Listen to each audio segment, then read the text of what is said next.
Hi, my name is Kane Ramsey. I'm a teacher of applied psychology and personal growth, and this is the Mental Toughness and Inner Resilience Masterclass. Over the next 12 to 13 hours, I want to share with you not just a process, but a roadmap, a framework, call it what you want, for developing within yourself a state of profound self-awareness. What I've discovered over the years is that the more self-aware we become, the greater the ability that we have to manage and regulate ourselves, which gives us a basis for all mental toughness and inner resilience. Those people who do not know themselves, who are not aware of themselves, who are not in touch with themselves, have absolutely zero chance of coping maturely and well with the everyday challenges that will continue to perpetually come their way. The future, I firmly believe, is not going to be owned by those who are able to sustain their mental health. That's a very, very low-level way of living life, but I also understand it's where the world's at. This training course is certainly not going to be conventional. It most likely isn't going to be politically correct. There's a pretty good chance that it offends some people, and I'm perfectly okay with that. Because I believe, and I'm going to stand true, to the notion that the future belongs to those who become mentally strong, those men and women who are okay just simply being themselves and leading a life by example in the workplace, in the marketplace, at home, throughout society, in organisational culture, wherever your leadership takes you. Even if this is just in the context of your own life. So what is resilience? I've broken this training course down into 3 different sections, but each section is going to cover and address a number of key components that are actually essential for us to drive and sustain our own personal growth. Personal growth, which is essentially the backbone of all inner resilience. Resilience is, and we develop resilience upon being able to nurture a positive view of ourselves. Now, this is something that has been written about in self-help books for most likely decades, probably long before I even started reading them. And it's one thing to nurture a positive view of yourself, but then it's something else to be crystal clear, not just of who you are, but who it is that you are committed to the process of becoming. Right? The fruit that you go on to produce with your life will not be determined by how knowledgeable you are, how skilled you are, how you feel, whether you're having a happy day or not, but rather who it is that you commit and devote your life to becoming. Are you committed to the process of becoming a strong, wise, mature, disciplined, decisive, consistent human being? Or do you just want to feel happy? All right, today the majority of people throughout the world kind of just want to feel happy, and we see this throughout this pandemic that I would define the world as being in. I'm not talking about COVID-19 here, I'm talking about mental unfitness. All right, at some point over the last 50 to 60 years, it has become cultural throughout most countries in the world to define everyday common emotions as mental conditions or disorders. If one person doesn't quite fit into their educational environment, or perhaps acts or behaves in a way that's deemed as being slightly different from their other peers in the workplace, in school, in higher education, wherever, they're deemed as having some form of disorder. And here's the thing, when a person is not crystal clear on who they are and who they are capable of becoming, then they're going to be open to the influence of people who perhaps might not have the best of intentions for them. So I don't just want to help you to develop a positive view of yourself. I want to help you to become absolutely grounded in knowledge, understanding, not just of who you are, but who it is that you can grow to become. Mental toughness enables us to move towards our goals, all right? And if you think about it, it is fear and apprehension and procrastination that prevents people from sometimes taking any steps towards that which they want in life at all. All right? And then they'll be lining up outside of the doctor's office or outside of the mental health expert's office saying, I'm sad, I'm depressed because I'm not doing anything meaningful with my life. And obviously my sadness and my depression and my anxiety, none of these feelings and emotions have anything to do with the lack of drive that I have or the lack of outputs that I'm generating through my kind of hard work and efforts. It's obviously just kind of circumstantial. I must be diseased, I must be disordered, and I just don't buy it. Did I happen to mention that this might be a politically incorrect training program? Yeah, it's going to be a politically incorrect training program. Resilience is about making connections.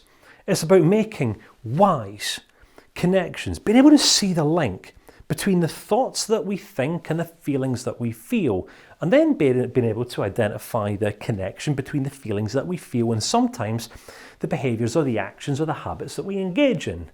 Right? The outcomes that you experience in life, whether you like them or whether you don't, are a direct result of the choices that you've taken, the actions and the decisions and the behaviours that you've engaged in, for better or for worse.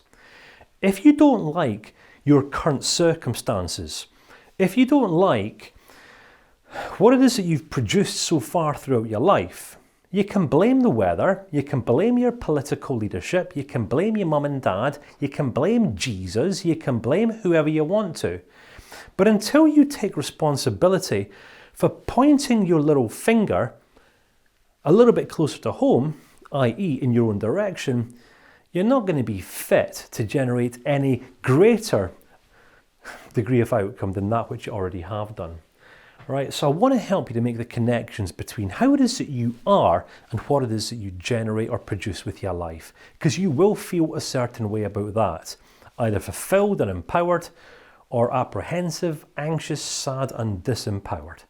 All right, and these are facts, I guarantee you. Mentally strong people don't have a problem taking action and making tough decisions. Right? Life is all about options, right? I may have already said something that you disagree with, that you dislike. So you can turn this course off and you can go and complain to someone who cares and go back to your life as normal. You know, hopefully there's a self-help book out there that will teach you how to do some deep breathing exercises. It might have some magical techniques or kind of self-improvement cures that will enable you to heal yourself. Perhaps go and engaging in a little bit of self-love. Go and give yourself a nice pat on the back, look in the mirror and tell yourself how wonderful and beautiful you are. If you have ever engaged in that nonsense, you know it doesn't work. It's not sustainable. All right, you can try to think as positively about yourself as what you want to. But if you do not have an accurate understanding and comprehension, not just of who you are, but what you're capable of, positive thinking is completely unsustainable. All right? Mature, wise, bold individuals don't have a problem making tough decisions, even if they are tough ones.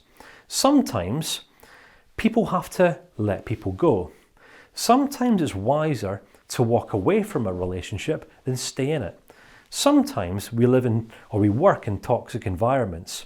Sometimes we need to leave behind the comfort zone of employment to go and pursue that which we are more passionate about through self-employment or something else. All right? Sometimes we have to say no to people. Sometimes we have to say yes to people. Sometimes we've got to take a stand. Sometimes we've got to fight. Sometimes we've got to commit to the process of doing something about social issues and challenges that most people are only willing to complain about. So how mentally tough are you? Right? Are you ruled by your emotions or are you the master of your own mind? Right? For this is what we're going to be exploring throughout this training course. By the time we wrap things up, I want you to be 100% at peace with the fact that change is just a part of life. Since the minute you were born, up until here, you have gone through change after change after change. People will have come into your life, people will have gone. You will have lost people, perhaps to death, to illness, to sickness. Your career has most likely changed a few times. You most likely have not had your expectations met, which you're not entitled to having met, by the way. Your expectations are just hopes and ideas that no one else cares about apart from you. Are we engaging in a little bit of shock factor here? Were you expecting this in a promotional introduction video? All right, I'm being pretty bold here because I don't want any scared and disempowered people taking this course. All right, if you are taking offense right now, go get your money back, don't enroll, go and see someone else who will tell you how lovely and wonderful you are. I want to help you here to become stronger, wiser, sharper and faster so that you can go on beyond this course and begin living a significantly more resilient and productive life. Is that okay? Fantastic. All right, so that's the introduction officially over. Here's kind of how I've structured the course. As I've mentioned, we're going to break things down into 3 different sections. All right, section number 1, we're primarily going to look at you. All right, we're going to delve into the world of self-awareness. I'm going to help you to better understand your mind. We're going to look at what perception is. We're going to look at how sometimes your perception might very well taint how you understand reality to be in terms of your perception of yourself, your perception of other people, your perception of the world. I want to make you make peace. I want to help you make peace with what goes on inside of your mind. Right, come on, this mind of ours is kind of like a battlefield, isn't it? You know, sometimes it can be our best friend, you know, and then other days it can kind of be like our arch nemesis, can't it? I know that's certainly true for me. All right, don't know about you, but I've got a very, very busy mind. So I want to give you a basis for self-awareness. I want to help you understand the different levels of consciousness, right? The different levels of self-awareness, because once we understand the different levels of self-awareness, we can progress through in life. This gives you a roadmap for your own personal growth and development. Are you with me? Then, once we understand how it is that we can grow, if we want to, we can then look at a number of processes that will enable us to become more disciplined. All right? Discipline is self-control. How self-controlled you are is representative of how strong you are, how resilient you are. All right?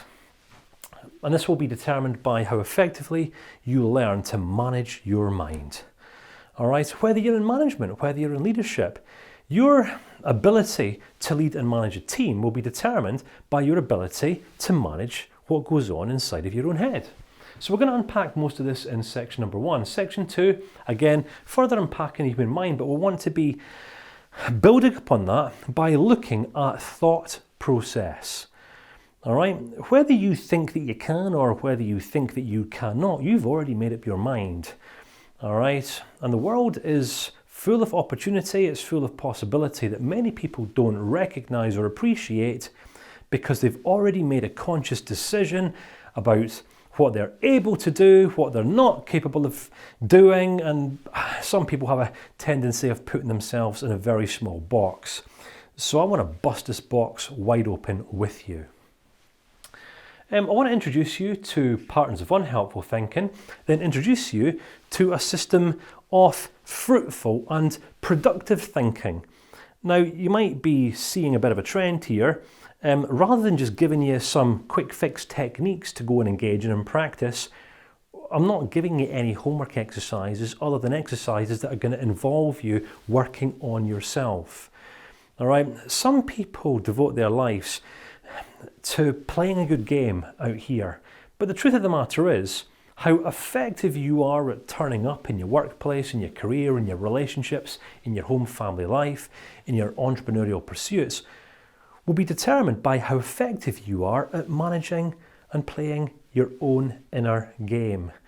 All right, so I'm here to help you sharpen up. I'm here to get in your face. I'm here to provoke you and challenge you just a little bit, but not in an undermining way, in a way that can only build you up and strengthen you. Is this all right? I will not be sharing with you any notions that I haven't already wrestled with and fought through myself. Okay, is that cool? I want to explore with you personality flexibility, how to make wise and well-informed decisions, and essentially give you all the tools that you need to lead and live the rest of your life and be as productive or fruitful or as efficient as you need to be. Is this okay? Are you excited? Are you offended? Are you apprehensive? Are you thinking, oh my goodness, that bald-headed Scottish guy's a little bit scary? Come on, I'm not that bad. I'm like a big teddy bear, really. My bark's worse than my bite. And please remember, before we get started, I am for you. I'm not against you. So I might say some things that provoke and challenge you, but I'm only going to be saying these things to build you up, never to tear you down. So if you are ready to get started, and I haven't scared you off, I'm going to look forward to seeing you in the next clip where we're going to officially get this show on the road.